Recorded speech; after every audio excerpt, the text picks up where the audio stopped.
السلام علیکم dear students, یہ ہمارے پاس ہے کلاس ہشتم کی اردو، اور آج ہم حل کریں گے گرل گائیڈز کی مکمل مشق۔ اس ویڈیو کو آخر تک دیکھیے گا، انشاءاللہ اس کی جو مشقی سوالات ہیں اور اس کے علاوہ جو بھی سوالات میں مشق میں پوچھے گئے ہیں ان سب کے جوابات اسی ویڈیو میں آپ کو ملیں گے۔ اس ویڈیو کو آخر تک دیکھیے گا تو انشاءاللہ آپ کا اس سے فائدہ ہوگا۔ ڈیئر اسٹوڈنٹس، شروع کرنے سے پہلے آپ سے ایک چھوٹی سی ریکویسٹ ہے کہ اگر آپ اس چینل پہ نئے ہیں تو چینل کو سبسکرائب کر لیں، دوستوں کے ساتھ لازمی شیئر کرنا تاکہ ان کا بھی فائدہ ہو سکے۔ اس کے علاوہ آپ اس ویڈیو کو ابھی لائک کر لیں کیونکہ بعد میں آپ لوگ بھول جاتے ہیں۔ گرل گائیڈز کی جو مشق ہے اسے ہم شروع کرتے ہیں۔ ابھی پڑھنے سے پہلے کے جو سوالات ہیں اسے آپ یہاں پہ دیکھ لیں۔ جو ہمارے پاس پہلا سوال ہے وہ یہ ہے کہ ہنگامی حالات سے کیا مراد ہے؟ اس کا جواب ہے جب حالات معمول کے مطابق نہ ہوں، جیسے کہیں زلزلہ آئے یا کہیں بم پھٹ جائے یا کوئی وبا پھیل جائے تو ایسے حالات ہنگامی حالات کہلاتے ہیں۔ سوال نمبر 2 ہے، آپ کے خیال میں بوائز اسکاؤٹس اور گرلز گائیڈز کیا کام کرتے ہیں؟ تو اس کا جواب ہے دونوں انسانیت کی خدمت کرتے ہیں، چاہے امن ہو یا جنگ، دونوں صورتوں میں پیش رہتے ہیں۔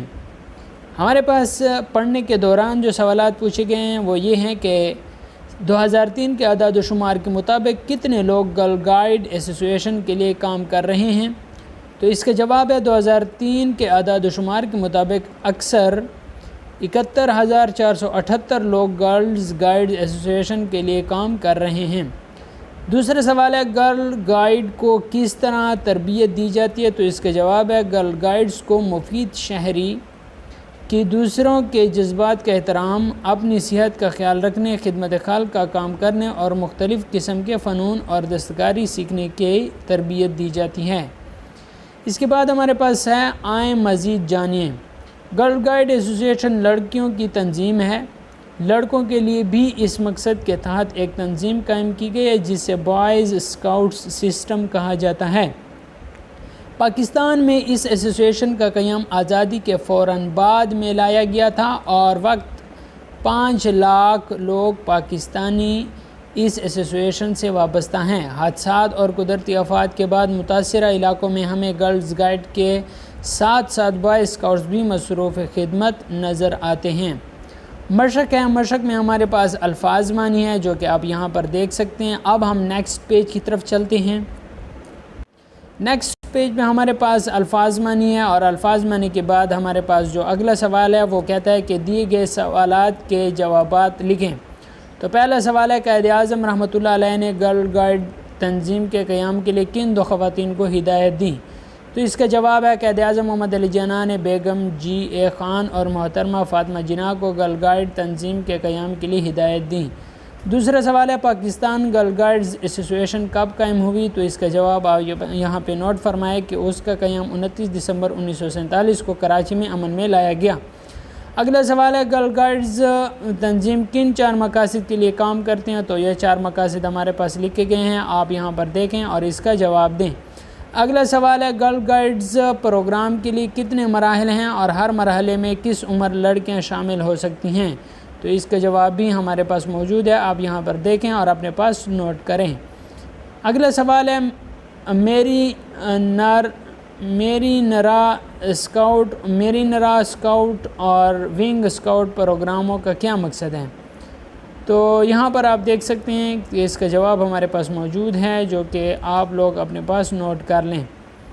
اگلا سوال ہے، پاکستان گرل ایسوسی ایشن کو کون سے ایوارڈ مل چکے ہیں؟ تو آپ یہ دیکھ سکتے ہیں۔ اس کے بعد ہمارے پاس اگلا سوال ہے، سبق کے مطابق درست جواب کے سامنے صحیح اور غلط جواب کے سامنے کراس کا نشان لگائیں۔ ہمارے پاس سوال ہے، پاکستان گرل ایسوسی ایشن 19 دسمبر 1947 کو قائم ہوئی، تو یہ ہمارے پاس ٹھیک ہے۔ اگلا ہمارے پاس ہے، پاکستان بھارت جنگوں میں جنگ سے متاثرہ علاقوں میں گرل گائیڈز نے اہم خدمات سر انجام دیں، تو یہ بھی ہمارے پاس ٹھیک ہے۔ تیسرا ہمارے پاس ہے، 21 سال سے زیادہ عمر کی گائیڈز سینئر گائیڈ کہلاتی ہیں، تو غلط ہے۔ گرل گائیڈ کو جنگ لڑنے کی تربیت بھی دی جاتی ہے، یہ بھی غلط ہے۔ گرل گائیڈز کی خوبیاں اسلامی اصولوں کو عین مطابق ہیں، تو یہ ٹھیک ہے۔ بات سے نکلے بات ہمارے پاس ہے، نیچے دیے گئے موضوع سے متعلق ایک تقریر تیار کریں اور درست لب و لہجے کے ساتھ جماعت کے سامنے پیش کریں۔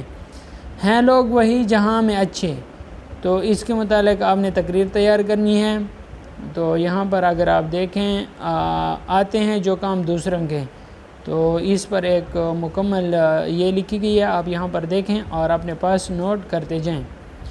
اس کے بعد ہمارے پاس اگلا سوال ہے کہ ذرائع ابلاغ کی مدد سے دیے ہوئے موضوعات سے متعلق خبریں اور فیچر کے تراشے جمع کریں اور ان کے اہم مقاصد پر آپس میں گفتگو کریں۔ بڑھتی ہوئی مہنگائی کے اثرات۔ دوستو آپ یہاں پر دیکھ سکتے ہیں کویسچن نمبر 5 اور کویسچن نمبر 5 کے جو جواب ہے وہ یہاں پر مکمل دیے گئے ہیں۔ پاکستانی ثقافت کے خد و خال یہاں پر مکمل دیے گئے ہیں، آپ اسے اپنے پاس نوٹ کر سکتے ہیں۔ اس کے بعد ہمارے پاس اگلی پیج پہ وہ خد و خال جو ہیں وہ آپ یہاں پر پاکستانی ثقافت کے خد و خال مغربی یلغار کے سامنے مانند نہ پڑھنے دیں کیونکہ یہی ہماری پہچان ہے۔ یہاں تک ہے قواعد سیکھیں، تذکیر و تانیث کے بنیادی اصول یہاں پر دیے گئے ہیں اور یہ آپ اپنے پاس نوٹ کرتے جائیں سارا کچھ۔ اس کے علاوہ اگلا سوال ہے دیے ہوئے الفاظ کو اپنے جملوں میں اس طرح ادا کریں کہ ان کی تذکیر و تانیث واضح ہو جائے۔ تو یہ جملے ہیں ہمارے پاس۔ اگلا سوال ہے اکتوبر 2005 کے زلزلے کے بعد گرل گائیڈ کی امدادی سرگرمیوں پر نوٹ لکھیں۔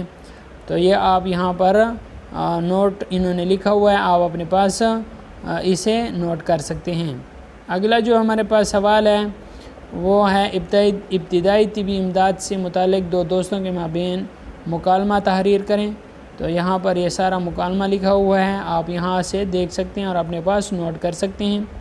اگلا سوال ہے آپ کے خیال میں حکومتی اداروں کی موجودگی میں گرل گائیڈ اور بوائے اسکاؤٹ جیسے تنظیم بنانے کی ضرورت کیوں پیش آتی ہے؟ تو اس کے جواب ہمارے پاس موجود ہیں۔ 10واں سوال ہے کسی مشکل کی صورت میں آپ دوسروں کی مدد کیسے کر سکتے ہیں، ساتھیوں کو بتائیں۔ تو اس کا جواب ہمارے پاس موجود ہے، آپ یہاں پہ اپنے پاس نوٹ کر سکتے ہیں۔ اگلا جو ہمارے پاس سوال ہے عالمی گرل گائیڈ کے بارے میں مختلف ذرائع ابلاغ میں انٹرنیٹ کی مدد سے معلومات جمع کریں۔ تو یہ انہوں نے انٹرنیٹ کی مدد سے معلومات جمع کی ہیں، تو آپ یہاں پر دیکھ سکتے ہیں۔ سبق نمبر 13 جو کہ ہمارے پاس ہے ہندسوں کا جادوگر الخوارزمی۔ تو اس سبق کو ہم مکمل جو ہے نا اگلے ویڈیو میں اس کی مکمل ایکسرسائز سالو کریں گے۔ آپ نے اگر ابھی تک چینل کو سبسکرائب نہیں کیا تو چینل کو سبسکرائب کر لیں کیونکہ اس طرح کی اور بھی انٹرسٹنگ ویڈیوز آپ کو اس چینل پر ملے گی۔ Thanks for watching.